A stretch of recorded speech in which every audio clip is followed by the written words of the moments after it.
সমন্বয় জাবেদা, যেটা SSC, BBA এবং এমবিএ অর্থাৎ হিসাব বিজ্ঞান জগতে যত স্টুডেন্ট আছে সবার জন্যই খুবই গুরুত্বপূর্ণ।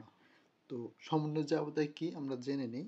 একটি হিসাবকাল শেষে বাদ পড়া কিংবা হিসাবভুক্ত হয়নি এমন লেনদেন নিয়ে সমন্বয় জাবেদা করতে হয়। সমন্বয় জাবেদা কেন প্রস্তুত করা হয়?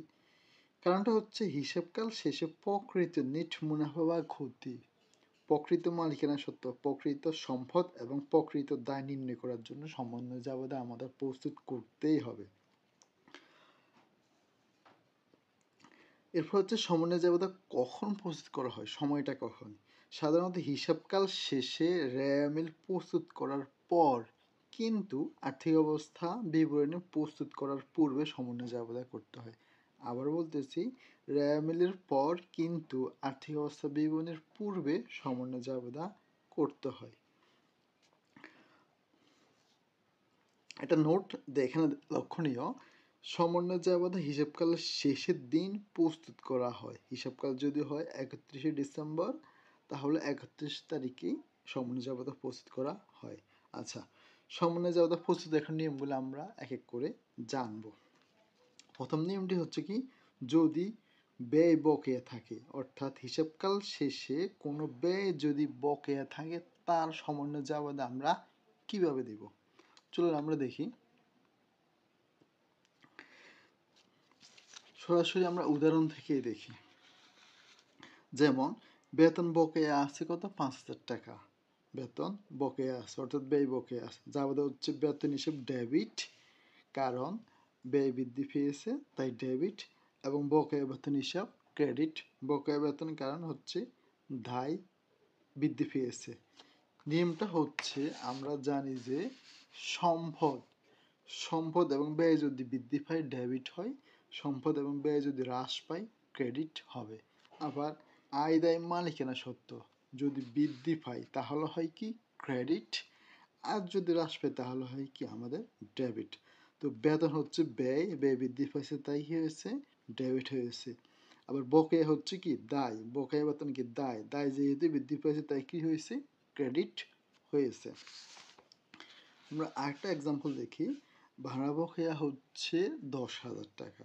তো ভাড়া যেহেতু ব্যয়, তো ব্যয় হিসাব ডেবিট, এবং বকেয়া ভাড়া যেহেতু দায় বৃদ্ধি পেয়েছে তাই হবে কি? ক্রেডিট।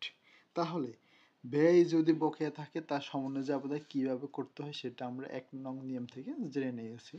2 নং নিয়ম আমরা চলে যাই। হিসাবকাল শেষে যদি ব্যয় অগ্রিম হয়, অর্থাৎ ব্যয় যদি অগ্রিম পরিশোধ করা হয় তাহলে তার সমন্বয় জাবেদা কিভাবে করতে হবে? টপিকটা কি? ব্যয় অগ্রিম পরিশোধ। আমরা এক্সাম্পলে যাই। বিমা সালামি অগ্রিম পরিশোধ করা হয়েছে কত? 2,000 টাকা।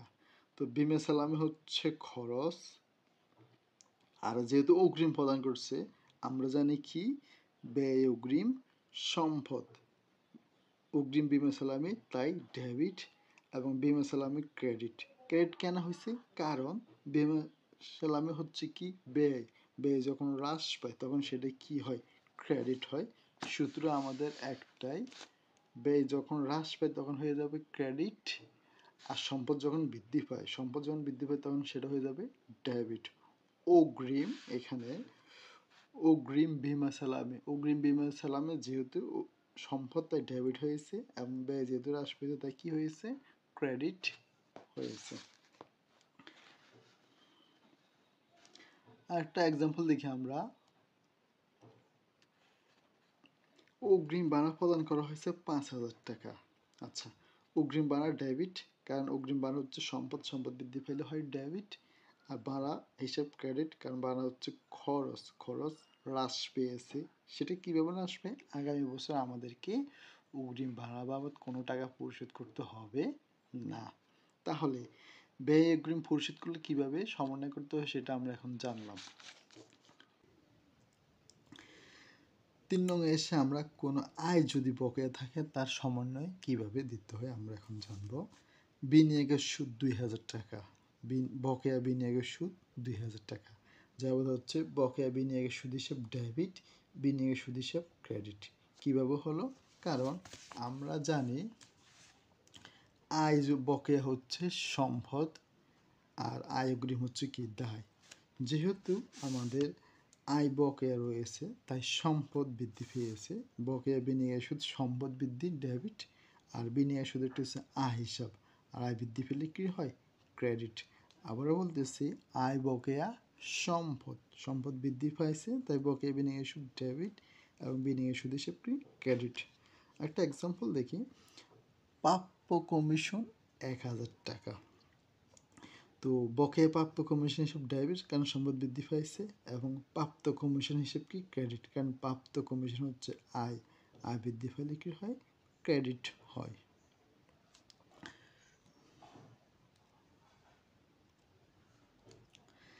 চর্ণ নিয়মে এসে আমরা আয় অগ্রিম বা অনুপার্জিত থাকলে তার জাবেদা কিভাবে করতে হয় শিখব। এক্সাম্পল দেখি, অগ্রিম উপভাড়া 3000 টাকা। তাহলে উপভাড়াটা হচ্ছে আমাদের কি ব্যয়, সরি উপভাড়া হচ্ছে আমাদের আয়, আয়ের অগ্রিম।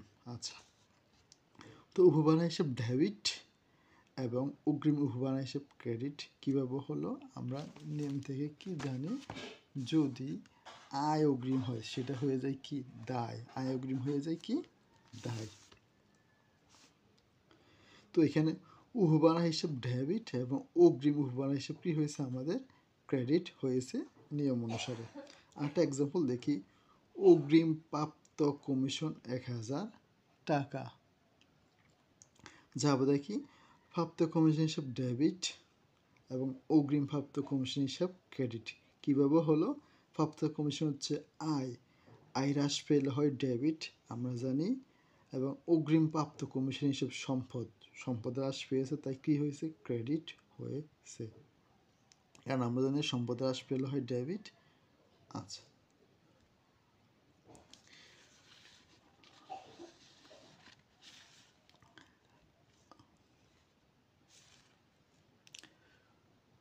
পাঁচ নঙে আমরা আসবো যে অগ্রিম ব্যয় যদি পরবর্তীতে মেয়াদ উত্তীর্ণ হয় তাহলে তার জাবেদা কীভাবে দেব। যেমন অগ্রিম ভাড়া 6000 টাকা, যার 2/3 মেয়াদ উত্তীর্ণ হয়েছে। তো 6/2 অংশ হচ্ছে কত 4000 টাকা, 3/2 কত 4000 টাকা। তো অগ্রিম ভাড়া, আচ্ছা ভাড়া হিসেব ডেবিট, 3/2 4000 টাকা ডেবিট, কারণ ভাড়া হচ্ছে ব্যয়, ব্যয় বৃদ্ধি পেলে কি হয় ডেবিট। অগ্রিম ভাড়া হিসেব ক্রেডিট, কেন অগ্রিম ভাড়া ক্রেডিট, কারণ সম্পদ এখানে কি হয়েছে হ্রাস পেয়েছে। ব্যাখ্যাটা আমরা দেখি, ভাড়া নামক ব্যয় বৃদ্ধি পাওয়ার জন্য ডেবিট এবং অগ্রিম ভাড়া নামক চলতি সম্পদ হ্রাস পেয়েছে তাই কি হয়েছে ক্রেডিট হয়েছে। 6 নং নিয়মে আমরা দেখব, পূর্বে প্রাপ্ত অগ্রিম বা অনুপার্জিত আয় পরবর্তীতে অর্জিত হলে বা মেয়াদ উত্তীর্ণ হলে তার সমন্বয় জাবেদা কি হবে। পূর্বেই যেটা প্রাপ্ত হয়েছে সেটা যদি মেয়াদ উত্তীর্ণ হয় বা অর্জিত হয় তাহলে জাবেদা কি। উদাহরণ থেকে শিখি, অনুপার্জিত সেবায় 2000 টাকা অর্জিত হয়েছে। তাহলে যেহেতু সেবায় অর্জিত হয়েছে, পূর্বে প্রাপ্ত অনুপার্জিত আয় এখন অর্জিত হয়েছে, জাবেদা হচ্ছে অনুপার্জিত সেবা হিসাব ডেবিট এবং সেবা হিসাব ক্রেডিট। আমরা জানি সেবা হচ্ছে কি দায়, দায় হ্রাস পেলে কি হয়ে যায় ডেবিট।